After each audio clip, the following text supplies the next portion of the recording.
What's up, guys? Welcome to episode 3 of What It Means to Train Like a Pro. Today I'm breaking down our assessment structure that we offer at Triple F. Assessments really are the starting point for our members to find out exactly where we need to prioritize our efforts and energy with the sacred amount of time that we have at our facility. So that really goes into our training plan.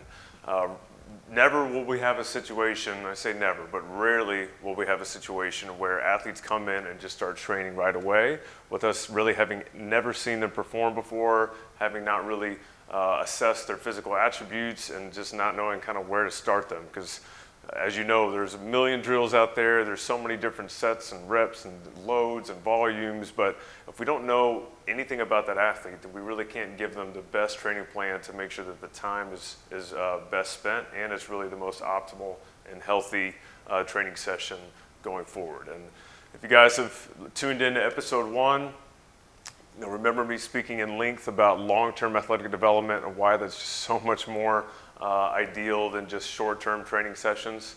And then also, we defined athleticism and what it means to make an athlete more athletic. And really what you'll see here in this episode today is just me breaking down the 9 qualities that make up athleticism for us, how we're tracking those things over time, and how we're targeting the ones that need the most attention right away. So the first slide I want to show you is a representation of all of our offerings at Triple F. We are business, there are things and services that we provide, but everything falls under the umbrella of athletic development. And whether you're a youth athlete, adult athlete still competing, or even an adult member that's not competing formally in a sport, long-term athletic development is still our goal for any population that comes into our facility. So that's best accomplished with our membership offering. That includes these assessments that I'm going to be talking about throughout the course of 12 months that we're evaluating and making sure that progress is happening, that the training is doing what it's supposed to, which, as you know too, results are really the best motivator. I mean, there's nothing like being assessed from working really hard, 2 months, 3 months down the road, and just seeing your progress right there, and then how really maybe you're surpassing your peers, especially if you're a youth athlete, which is really the name of the game, and competing at a higher level. So I do want to just show that we offer assessments outside of our membership, so that's something you'll see more detail later, but anybody that's a non-member at Triple F just wants to come in and do the same formal assessment that I'm talking about, we do offer that outside of it. We prefer 100% to keep it to just our membership program and offering, but we will have other things that we're offering that we'll get into later on. So really the 4 steps that are involved with becoming a member have everything to do with getting to know you. Getting to know you in your calendar and what life looks like for you, and especially for our youth athletes, just balancing out in the course of an entire academic calendar year from August to August, when your sport transitions to another sport, when you go from school sports to club sports, what your commute is like to the gym, what vacations you go on in the summer, like when you can be available during winter break to train with us, because we'll have wide open hours during times where we're not in school session. So a lot of that takes place here in step 3 with the meeting, so I don't want to get ahead of myself, but I just really want to explain that this process is just so crucial on the front end to getting to know our members right away and establishing these connections, not only with parent and student athlete that's coming to train with us, because we care about this relationship thriving long term, but it also sets up other relationships with club coaches and sport coaches at the school, so that way we can build these bridges and make sure that we're communicating with them to find out what really is going on in that athlete's life, so we can help funnel all those things together and have the best experience. So step 1 is simply navigating the portal. Step 2 is booking that assessment and booking it with myself or Emily to do an initial assessment, which is about 55 minutes long. We'll offer those throughout the week. Step 3 is a big moment of, if I hadn't really gotten to know you yet, sitting down with me in my office, showing you the results of your assessment, and then also just building out the training plan right away. So I'll already have prepared for that meeting my recommendations for what we need frequency-wise for that training plan, kind of based on competitive schedule as well. but it's a huge schedule meeting. It's like me meeting with our men's basketball coach back at Texas A&M Corpus Christi and just figuring out, hey, here's our competitive schedule. When can we get it in? Like, how can we make sure we're still developing? So scheduling has been part of my career for 11 years because it's just real life. It's just, when can we make sure we're getting this training in appropriately? And then step 4 is just hitting the ground running. So I don't feel comfortable ever starting here without first having done this. And of course, having done this, at this point, we're just like, I hope you can come in, let's train something. We don't do that at Triple F. So we make sure that once we've established a realistic plan and calendar, we're committed to it on both ends, which is exciting because we do offer so many different options training-wise at Triple F. Then it's just come in, let's get it in, and let's make sure that the time we spend, that hour and a half that you're with us in those formal group sessions, are dialed in and are exactly what your athlete needs. Because we hate wasting time at Triple F, but we want to maximize everything we have because that's what's going to give you the best results. So this is probably my favorite slide in that it shows the progression for what we want to happen for everybody is an increase in athleticism. If athletic development is our primary offering at Triple F, then we want everybody who is in our facility, whether it's the staff, all the way down to even our littles at Skills Camp. We still hope that everybody becomes more athletic over time. Now, there is a level to this in terms of after we perform an assessment, where our athletes fall in terms of, okay, I was here last semester, now I'm here. I need to make sure that I'm focusing on these qualities kind of at this load and volume before I'm ready to move on to the more advanced stuff. So already you can kind of see this scaffolding of, and you'll see the definitions of these things in a second, but of levels in which it really is not appropriate for someone at some of the highest level of sport, freak athlete, to be performing things that are really not helping them advance any further in their athletic journey. It doesn't mean that they won't see more form and force in their workouts and in their training session, because these things are a constant interplay of each other. But we want to make sure that where you're at in your journey is of great emphasis, and that's what you're getting in order to move on to the next level. So as we further define these levels and look into exactly what they mean, there's some words on the slide here that I'm not going to stand here and read, but I do want you to understand really the approach behind each one. There's so much thought and care and science put into each one of these levels. They're not just chosen at random and named at random, but I do want to focus on this one right here. So fit and fortified is largely where our middle school and early high school athletes will probably fall. And I will go into more, there's some specific slides on each one of these, but fit is not to be confused with like fitness, like general fitness, as kind of society knows fitness to be.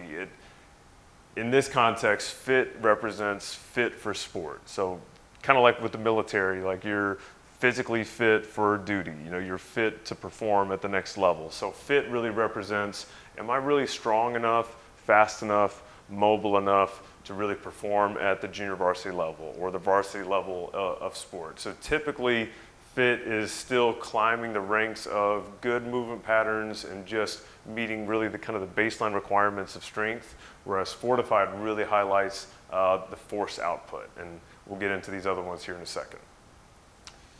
So the way that these are allocated are by points after the assessment is complete. So we're going to have so much data coming in through these formalized assessments with all of our family members.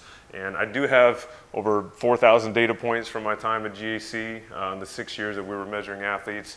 But some of the tests that we're doing at Triple F are different from GAC, so I'm still building a good data pool of what we're doing to help us establish in our own population that these points are actually legit and accurate and representative of who we are as athletes in terms of athletic development. So you'll see the associated percentiles. Again, this is just with the data that we're pulling from for each test. And we'll basically score from a relative strength standpoint. For example, bench press, what level of bench press am I? A lot of that is going to have to do with relative strength, my body weight and how much I'm lifting, and the percentile I'm at with the data that's being pulled from.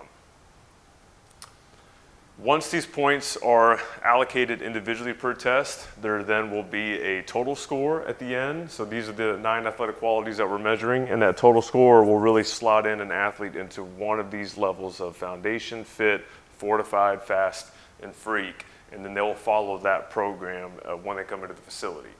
Now, you could be an athlete in the fast program working near and with an athlete in the freak program or in the fortified, but for the most part, we're going to group our training sessions up based on foundation fit together, fortified fast together, and freak, and some of our in-season athletes will be grouped together.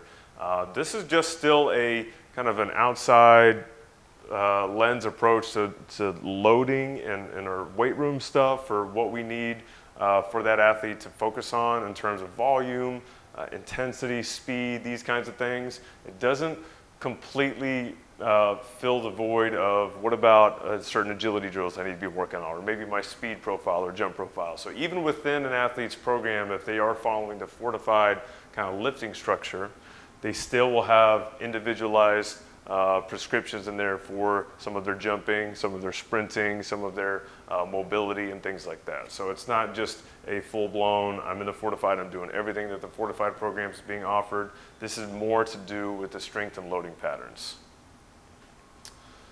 So free is exactly what it sounds like. It's the athlete age 7 through 10 who really needs to be playing a whole lot, performing a lot of discovery with different movements, with not a ton of coaching, but still learning the sport skill, but not expecting the athlete to perform at the highest level of that movement pattern. I mean, it's grooving a pattern, it's learning a ton of different movements, whether it's skipping, throwing, kicking, all those things, a lot of play, introduction into competition without really expecting it to be full-blown, win or lose, and your, big consequences from losses and all that stuff.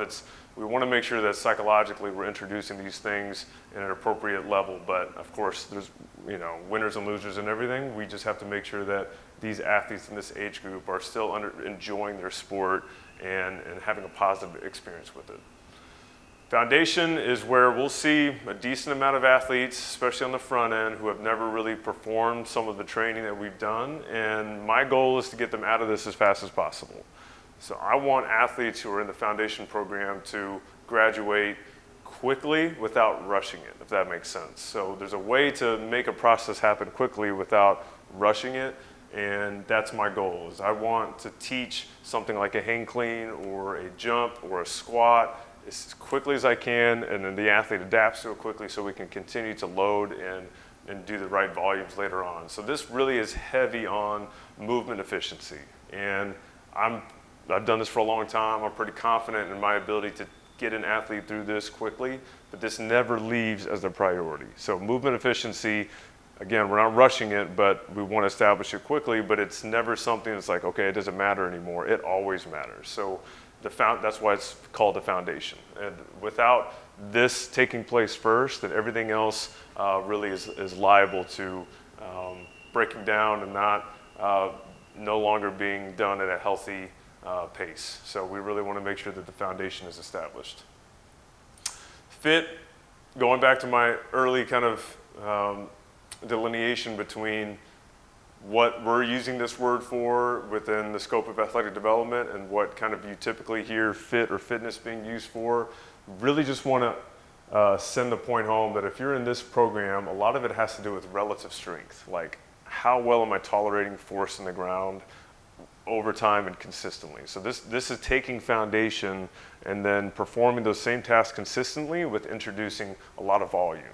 And so fatigue comes into play big time, endurance, how am I still doing these tasks over and over and over again so that I really am fit for more force that can come within the next level, which is what absolutely Fortified is focused on, is maximum force. So doesn't mean we're doing 1 rep max lifts all the time in our lifting. We just now have shifted from a volume-based programming to a load-based programming. So now what deemed successful for the FIT program was I did more reps than last time. This is now I'm doing more load than last time. So you'll just see a big shift in what is prioritized and kind of how the loading structure takes place. FAST then assumes that you are now have a great foundation, you're fit for sport and the task, and you're able to perform it, over and over and over again, consistently on your own. Fortified is now, okay, I have great relative strength. I'm really able to perform this task with a lot of force and generate a lot of force, both eccentrically and concentrically, and all the things that have to do with strength. What is the threshold now that says that I'm strong enough? One of the biggest questions in my profession of strength conditioning is, when is an athlete strong enough? When is an athlete strong enough that we could finally move on to something else? And I guess my answer is that an athlete really is never truly strong, enough to the point that strength no longer can benefit the athlete's overall, sports success. But there is a point at which it's no longer just a priority. I mean, I think getting stronger is always going to help an athlete, but there's a certain point when that kind of slow, kind of max strength is no longer benefiting the athlete, or rather no longer benefiting the athlete more than performing a submaximal load with speed. And so this is now where kind of velocity gets introduced. So where FIT was a volume-based program, Fortified is an intensity-based program, or load rather, then now FAST is a velocity-based program. So now we've taken kind of a step back a little bit from a load standpoint. We'll still see some high loads and some medium to high volumes, but when the big kind of training sets come into play, it's a focus on low volume, high velocity to make sure that we're really now getting that adaptation out of that movement. We're able to move it fast, whether it's a squat, a bench press, a throw, or even some of our sprint allocations. I mean, again, a lot of this has to do with the weight room, but you're going to see some FAST type programming represented in other areas of the facility as well. Freak then is where we all want to be. And I just want to go ahead and say this disclaimer up front: not everybody's going to make it to this level by the time they're 18. Some kids develop late, some kids develop early, and some of them, the good Lord has just capped genetically on their ability to perform certain movements with enough force and enough speed and enough power to really make it into this program. That doesn't mean we're never not striving for it. So this is where you start to see this separation between, okay, here's our pretty high level varsity athletes and even middle school athletes that are in our facility training that are pretty elite. And then you have, okay, now these are the actual elite athletes for sure. I mean, at GEC, I was fortunate to have some athletes in our freak program that were 15, 16 years old. So again, it really has, less to do with age, especially chronological age, and more to do with training level up until that point. Genetics are obviously huge, and just there's so many factors required to get an athlete to become a freak athlete at Triple F. And this is something we'll celebrate for sure, especially when it's been a complete transformation of an athlete going from fit to freak in the course of 2 years.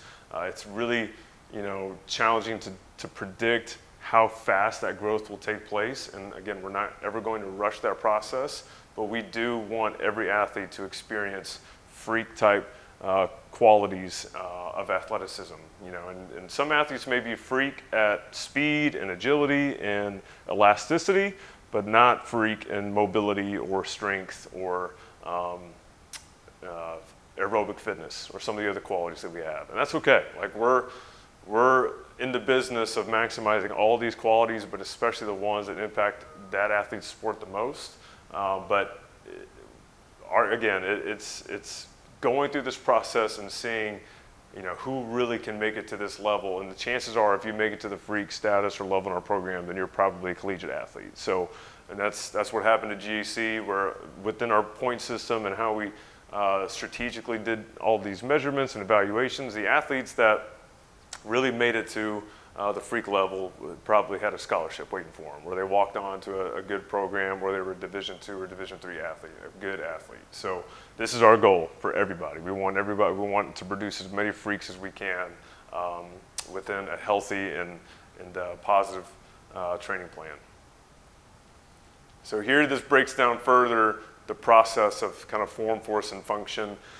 Form, again, is prioritized mostly with strength competency and movement pattern and control, resilience. You'll see a bunch of different terms that I'm using to really try and just drive the point home of what it looks like to have a foundation of movement. And then you'll see things like strength base under force and velocity under function as kind of the main measuring tool. So if you think of this as like the measuring stick for how that athlete's performing in this particular sector, once these things have been completed and shown well within the qualities that we're measuring, we're ready to move on to the next level.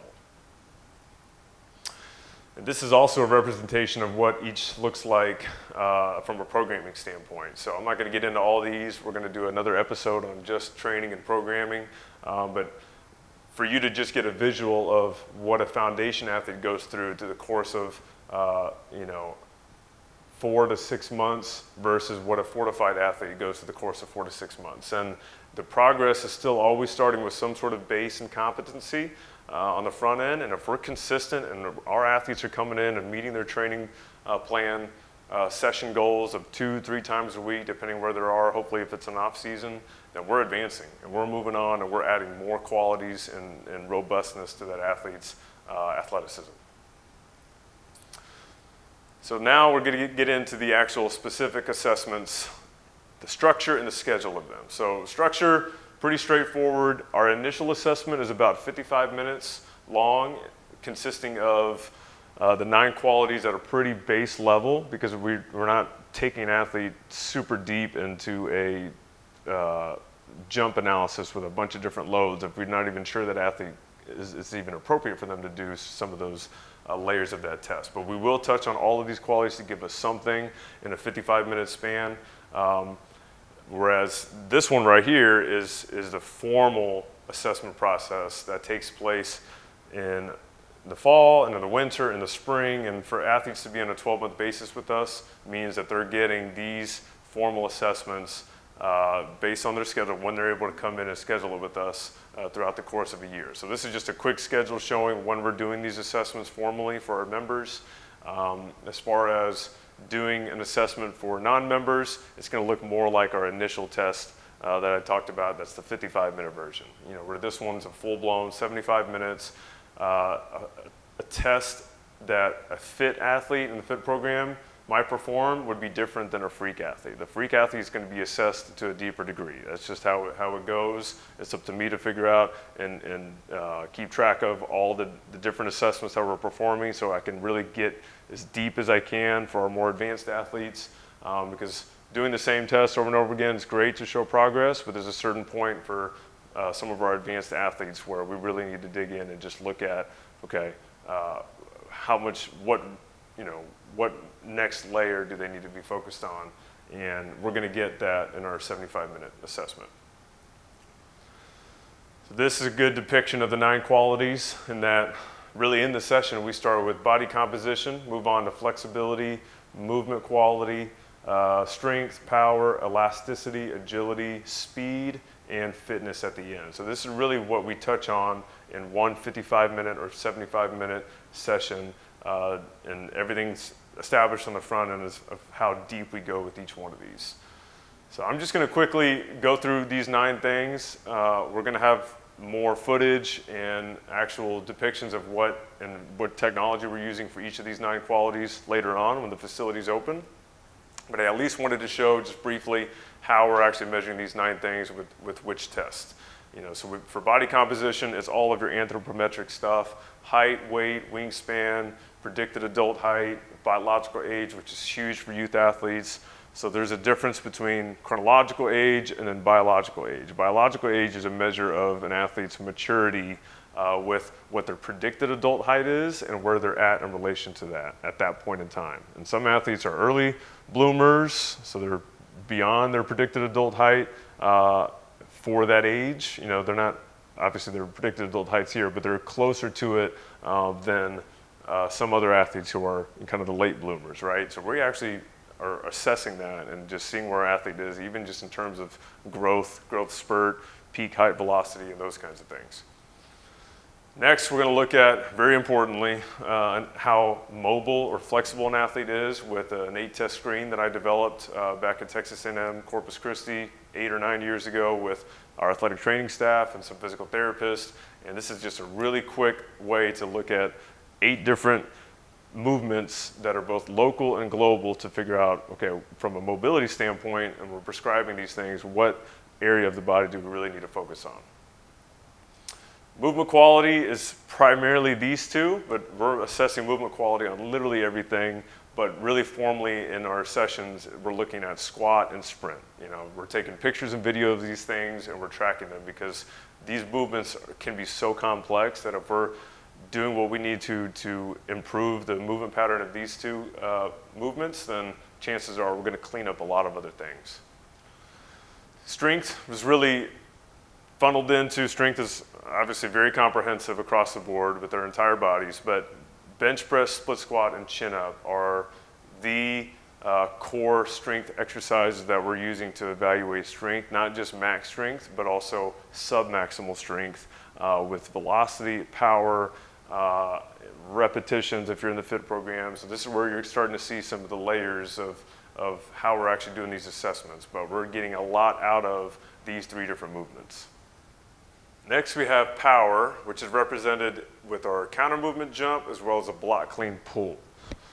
So we're looking at velocity on these things, but we're also looking at a whole lot with our jump profiles using our force plates, and now we're able to look at not only the output of jump height and momentum and power, but the drivers of that, like how much force the athlete's producing in the braking phase as well as the propulsive phase. And between the two of those, which is the athlete favoring? Are they good at the propulsion side, or are they really good at the braking side? And that's really going to determine some of our strength exercises. So if an athlete is great at the propulsion, which a lot of it has to do with drive and really if I'm throwing something all the way through, but they're not as good as the eccentric loading of the braking phase, and we're going to spend a little bit more time focusing on eccentric loading patterns and eccentric base exercises to get that up to speed. So it's really cool what we can do with our force plates and just see outright what's deficient, what phase of the force production process that ultimately leads to power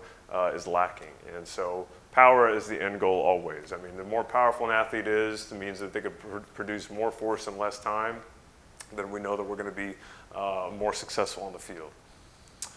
My personal favorite is Reactive Strength Index. I actually created a company and a product that helps to measure this better called the Plyomat. It's because this is just such an important metric for me. So very few things actually assess an athlete's relationship with the ground. And with the counter movement jump, we're able to, if my feet are grounded, I'm jumping as high as I can, it's really force output heavy, and what we're able to look at. Reactive Strength Index has to do with just how quickly I'm getting off the ground, and it has a lot to do with ankle stiffness and core control, and ultimately this fancy term of elasticity that just says, hey, how well am I resisting deformation of my angles and my joints because I'm so stiff and strong when I need to be, and I'm anticipating that force well. So if you see a bunch of athletes doing ladder drills and fast feet and quick cuts and agility drills and deceleration stuff, a lot of that is really measured by Reactive Strength Index. So we can find out from a plyometric standpoint which drills that we need to focus on, whether it's single leg, double leg, or especially with an athlete's rehabbing from an injury, we can just look at that elasticity, just deficiency on one side versus the other, and really address those things from a training standpoint. Agility has everything to do with not only the deceleration part of kind of what elasticity and force absorption provides from the previous ones, but the re-acceleration of it as well. So we're doing a simple test called the 10-5. That's like the 5-10-5's little brother. We will do a 5-10-5 for our athletes prepping for combine and camps, but the 10-5 really is just one clean way of looking at, I have 10 yards to get into this turn, and however fast I go means I don't have that much more force to brake on and push out of. So we're able to really dial in left side, right side, how well that athlete is managing their own acceleration. Sprint profile is pretty awesome. Okay, we got a bunch of different lasers and gates set up at certain intervals of 5 yards, 15 yards, 30, and 40, to where we're really able to look at acceleration profiles from 5 yards, the first 4 steps, through 15 yards, but also the max velocity that occurs here. And chances are athletes need to work on both, but some athletes can be really good at top speed, but really poor accelerators. And again, this really helps us determine our training plan and what we need to focus on. Not only having the sprint profile along with our jump profile, but man, now you're able to see how well we can dial in to give the athlete the best exercise that they need in the weight room and beyond. And part of this as well is a video analysis of acceleration and max velocity that I was referring to earlier with the movement quality.